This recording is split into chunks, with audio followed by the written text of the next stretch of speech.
ناظرین، بلوچستان کا مسئلہ کیسے حل ہو اور اس میں خاص طور پہ سیکورٹی جو ہے اس پہ کیا حکمت عملی ہونی چاہیے، یہ اس وقت سب سے اہم سوال ہے۔ اور خاص طور پہ یہ جو دوسری ٹرین نشانہ بنی ہے ابھی ایک روز پہلے، تو اس پر جو ہمیں اطلاعات مل رہی ہیں وہ یہ ہیں کہ پاکستان کی سیکورٹی فورسز نے اب فیصلہ کر لیا ہے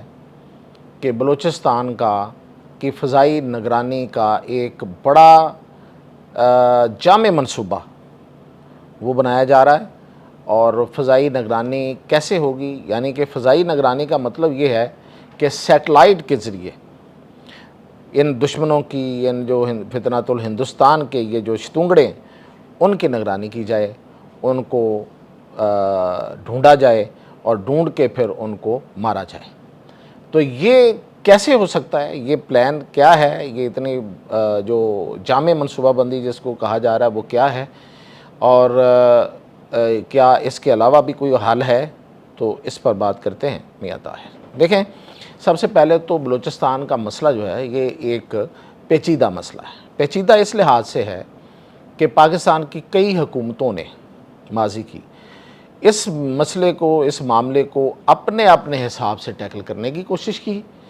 کسی نے اس کو سرداروں کا استعمال کر کے، جو کہ وہاں پہ سرداری نظام ہے، اس کو استعمال کر کے اس کو دور کرنے کی کوشش کی۔ کسی نے اس کے خلاف چل کے اس کو حل کرنے کی کوشش کی، لیکن ایک جو جامع منصوبہ بندی ہے اس پر عمل درآمد نہیں ہوا، یہ ہمیں تسلیم کر لینا چاہیے۔ اگر جامع منصوبہ بندی پہ کوئی منصوبہ بنا کے نیشنل لیول پہ، قومی سطح پہ اچھے طریقے سے غور و خوض کے بعد اور تمام سٹیک ہولڈرز کو اس میں اعتماد میں لے کے بنایا گیا ہوتا تو شاید ہمیں یہ ناکامیاں نہ دیکھنا پڑتی اور آج یہ صوبہ جو ہے وہ بد امنی کے حوالے نہ ہوا ہوتا، اس کا حل نکل چکا ہوتا۔ اس کی وجہ میں یہ کیوں اتنے اعتماد اور تیقن سے یہ بات کر رہا ہوں، اس کی وجہ یہ ہے کہ یہ موجود وہاں پہ یہ جو شرپسند ایلیمنٹس ہیں یہ زیادہ نہیں ہیں، ان کی تعداد بہت کم ہے، لیکن انہوں نے اپنا وہاں پہ اثر رسوخ جو بنا لیا ہے، جو انہوں نے وہاں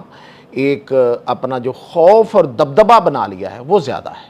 اور وہ اب پچھلے کچھ سالوں سے زیادہ ہوا ہے۔ جب سے ہماری پالیسیز جو ہیں وہ دہشت گردوں کے حوالے سے کچھ معذرت خواہانہ رہی ہیں، جو کہ واقعی رہی ہیں پچھلے سالوں میں، اس سے ان لوگوں کو حوصلہ ملا، اور وہاں موجود جو سیاسی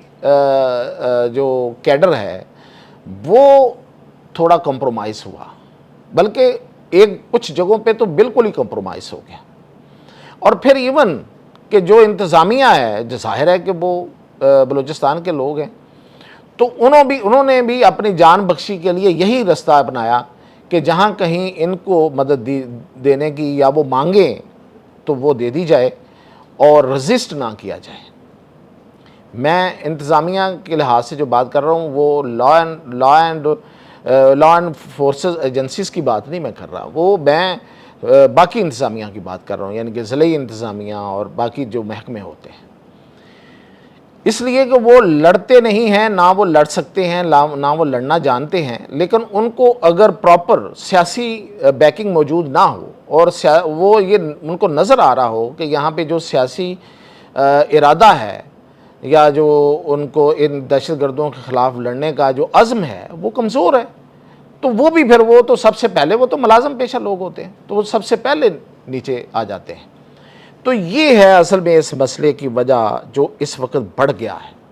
اور جو آئے دن وہ اپنی کارروائیاں کرتے رہتے ہیں۔ اس کا مطلب یہ نہیں ہے، ہرگز نہیں ہے کہ نہ ان کی کوئی تعداد بڑی ہے، نہ ان کی کوئی ایکسیپٹنس بڑی ہے، نہ لوگ جو ہیں وہ اس میں کوئی شمولیت زیادہ ہے، مطلب وہ اگر کوئی یہ سمجھے کہ وہ ان کی تعداد میں اضافہ ہو رہا ہے، ایسا بھی کچھ نہیں ہے۔ صرف انہوں نے اپنا دبدبہ بنا لیا ہے، اور اس دبدبے کے بنانے میں ظاہر ہے کہ ہماری جو پالیسیز ہیں ان کی کمزوریاں ہیں۔ اب جو اس پہ بڑی میں بھی بات کرتا ہوں، بہت سے لوگ بات کرتے ہیں، بہت سے فورمز پر بھی اس کو ڈسکس ہوا، ہم نے کچھ جگہوں پہ، بڑی اہم جگہوں پہ کویسچن آنسر میں بھی سوال کیے، اور جب یہ جو معاملہ ہے اس کو سامنے رکھا گیا تو ہمیں ایک احساس ہوا اس بات کا کہ بہت جامع حکمت عملی موجود نہیں ہے، جس کی کہ بڑی سخت ضرورت ہے۔ اب بھی جو میں جس جامع پلان کا آپ کو ذکر کرنے والا ہوں وہ سیکیورٹی کے حوالے سے تو ضرور ہے، یعنی کہ آپ دہشت گردوں کی نشاندہی، ان کی نگرانی، اس پہ تو آپ کچھ نہ کچھ بنا رہے ہیں، لیکن اس کے جو باقی پہلو ہیں جیسے کہ سیاسی ہے اور انتظامی ہے وہ ابھی بھی تشنا ہے۔ اب اس وقت ضرورت اس بات کی ہے کہ تمام سیاسی جماعتوں کو اس معاملے میں بٹھا کے ایک کمٹمنٹ لی جائے۔ ایک تو پہلی بات تو یہ ہے کہ انہیں یہ احساس دلایا جائے اور بٹھا کے کہ بھئی یہ اور کچھ نہیں ہے اس کا حل۔ یہ آپ مت سوچئے کہ کوئی اس کا کوئی اس کا کسی وقت آپ کو کوئی اور سینیریو دیکھنا پڑے گا، یہ یہی رہے گا، یہ یہیں پہ ہے، یہ پاکستان ہے، یہ پاکستان رہے گا۔ جب تک آپ یہ بات جو ہے وہ لوگوں کے دلوں میں نہیں آپ ڈال سکتے، خاص طور پہ جو قیادت ہے، اس سے بات آگے نہیں بڑھے گی۔ اس کے بعد پھر آپ ان سیاسی لوگوں کے ساتھ مل کے تو پھر انتظامی جو ہمارے جو محکمے ہیں ان میں ایک جان ڈالیں۔ وہاں پہ جو اس وقت جامع منصوبہ بنا ہے جس کی میں بات کر رہا ہوں وہ یوں ہے کہ فیصلہ کیا گیا ہے کہ اب بلوچستان کی نگرانی جو ہے وہ سیٹلائٹ نگرانی ہوگی، فضائی نگرانی ہوگی، سخت نگرانی ہوگی۔ بلوچستان بہت بڑا ہے، بلوچستان پاکستان کا 44% ہے، آدھا حصہ بنتا ہے تقریباً، 44% اتنا بڑا رقبہ ہے، تو اس کی نگرانی بہت مشکل ہے، نو ڈاؤٹ۔ لیکن پوری دنیا میں یہ کام ہو رہا ہے، چین یہ کام کر رہا ہے، اسرائیل یہ کام کر رہا ہے، امریکہ یہ کام کر رہا ہے، اور ہمیں تو چین کی ٹیکنالوجی بھی میسر ہے، اور ظاہر ہے کہ چین کو اس میں اپنی اس کی ایک ضرورت ہے، خاص طور پہ سی پیک کی تحفظ کے حوالے سے، یہ جو روٹ ہے اس کے تحفظ کے حوالے سے۔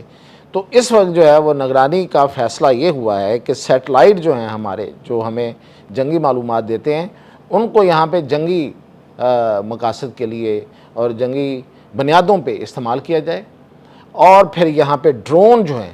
وہ فضا میں رہیں اور ہر وقت وہ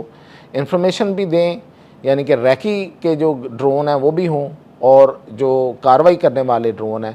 وہ اے آئی ٹیکنالوجی کے ساتھ وہ بھی موجود ہوں۔ اور یہ آج کے دور میں کوئی مشکل کام نہیں رہا، اور پاکستان نے اس میں مہارت حاصل ہے، پاکستان کو پہلے سے کوئی کہیں سے مہارت لینے کی ضرورت نہیں ہے، تاہم ٹیکنالوجی کی ضرورت ہے، وہ ہمیں چین جو ہے وہ فراہم کر سکتا ہے، اور چین کی اس میں ضرورت بھی ہے۔ تو اس وقت جو فیصلہ ہوا ہے وہ یہ ہوا ہے کہ ان چین سے مدد لے کے اس پورے ایریا کی، جس طریقے سے مثلاً کئی گاڑیاں چل رہی ہیں ہماری، یا جو روڈز ہیں، یا جو بھی کمیونیکیشن کے ذرائع ہیں، فی الحال فوری طور پہ ان کی نگرانی کی جائے، اور ان کے آس پاس ان لوگوں کی موجودگی اور اس کو بر وقت ان کی نشاندہی اور پھر بر وقت کارروائی، اور ان کے خاتمے کی جو آپریشنز ہیں وہ کیے جائیں، اور انہیں اس بات کا جو ہے نا وہ اس بات پہ احساس دلایا جائے کہ کسی وقت کوئی بھی چیز ان کے سر پہ آ کے گر سکتی ہے۔ یہ وہ حکمت عملی جو ہے، یہ اس آپریشن کا یہ والا پہلو جو ہے کہ کوئی بھی چیز کسی وقت بھی فضا سے ان پہ آگے گر سکتی ہے، یہ ہوگی جو انہیں دربدر کرے گی اور ان کے پاؤں کھاڑے گی۔ ادروائز یہ جو ان کے سامنا کرنا یا پھر ان کی کارروائیوں کے بعد ان کو گھیرنا، یہ ابھی تک وہ بہت زیادہ کارگر نہیں ہوا۔ تو ان کو نئی ٹیکنالوجی کے ذریعے اور اے آئی کے ذریعے ہی ان کو مارنا ضروری ہے۔ اس میں ایک بات جو ہے وہ ضرور نوٹ رکھیں کہ ان کے پیچھے اسرائیل کا منصوبہ ہے، اور اس اسرائیل کے منصوبے کو ناکام بنا سکتا ہے تو وہ امریکہ بنا سکتا ہے، یا پھر ہمارا پرانا یو اے ای، ہمارا جو بردر ملک ہے یو اے ای، وہ بنا سکتا ہے۔ ان سے بھی مدد لی جانی چاہیے۔ اجازت دیجیے۔